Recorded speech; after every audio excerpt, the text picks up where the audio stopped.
Dear students, this is my second lecture on literary terms. In the first lecture, I have guided you about the definition of literary terms and their functions. I also talked about two literary terms, alliteration and allusion. So today I am going to discuss two very important terms which are used in literary analysis, that is protagonist and antagonist. And then I also want to talk about the concept of antihero. So first of all, let's look at these two, protagonist and antagonist. Protagonist is the chief character in a plot on whom our interest centers. So this chief character, this central character around whom the story revolves, that is at the center of the plot, is called protagonist, and we also call him hero or heroine. On the other hand, antagonist is in contrast to protagonist. Antagonist is the most prominent of the characters who oppose the protagonist or hero or heroine in a dramatic or narrative work. Now, these are two terms which are used for two most prominent characters in a work of literature, protagonist and antagonist. Protagonist usually referred to as hero and antagonist usually referred to as villain, but there are more details to these two concepts. For instance, if you have read Jane Austen's novel Pride and Prejudice, Elizabeth Bennet is the protagonist of that novel. Similarly, Hamlet is the protagonist and King Claudius the antagonist in Shakespeare's play Hamlet. The name of the play is also Hamlet, and because it is named after the major character, and the relation between them is one of conflict.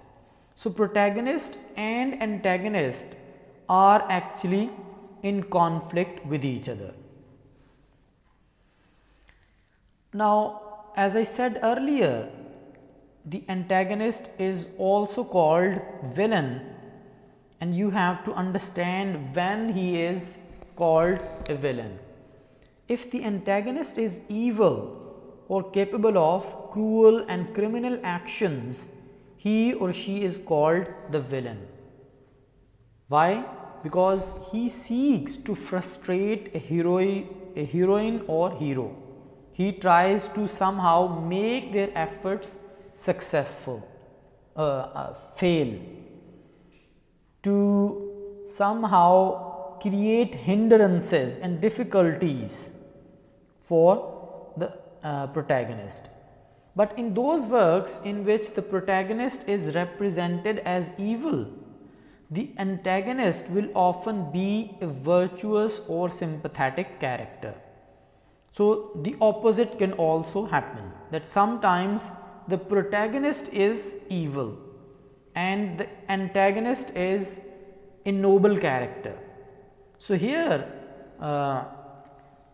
you have the example of the protagonist being evil and antagonist being virtuous and noble in Shakespeare's play Macbeth, in which we have Macduff's character.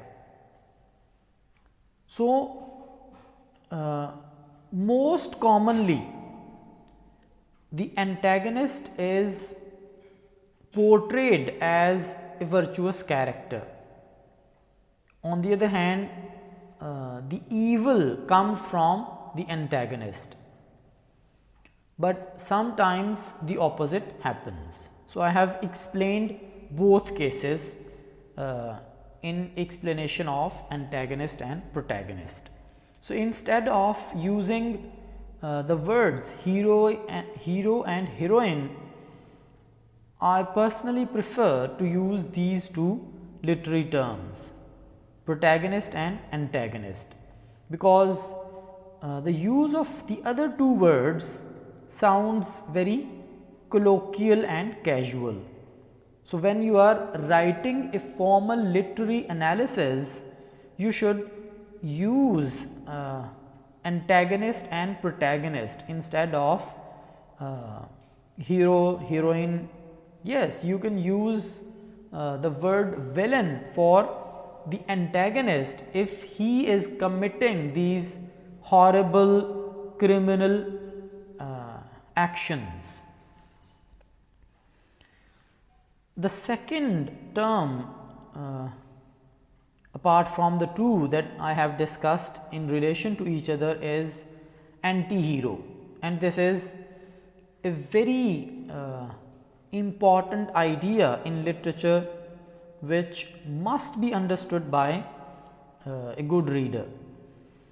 So, antihero or antiheroine is a central character in a dramatic or narrative work who lacks the qualities of nobility and magnanimity. Magnanimity, generosity, showing generosity towards your enemies, offering them forgiveness, ignoring their errors and mistakes, expected of traditional heroes and heroines in romances and epics. So, antihero means a character who does not have those noble qualities which are usually found in traditional heroic characters. So, this character is not evil, but he is ordinary. He does not have those very high moral, professional qualities which we usually associate with a traditional hero. So, anti-hero is an important feature of the Western novel, subjecting idealistic heroism to parody since Cervantes' Don Quixote. This is a work of fiction. So, anti-hero, the idea, the portrayal of this type of character has become a very characteristic feature of the Western novel, because it criticizes this idealism that we associate with the hero, because heroes seem to be in possession of extraordinary powers. They come up with extraordinary deeds. Their physical power is enormous.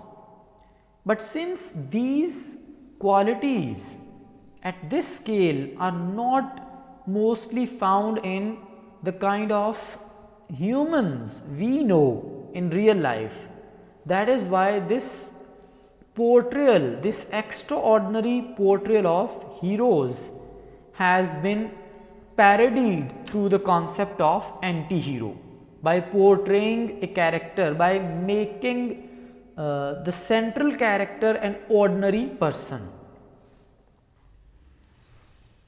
The anti-hero is also an important figure in modern drama, both in the theatre of the absurd. This is a particular type of theatre, and then a particular type of plays which are produced in that theatre, and we are going to talk about it later.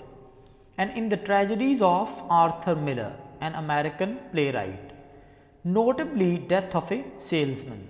So, this is a play by Arthur Miller in which we have the character of Willy Loman, who is an ordinary person but portrayed as the central character of that play.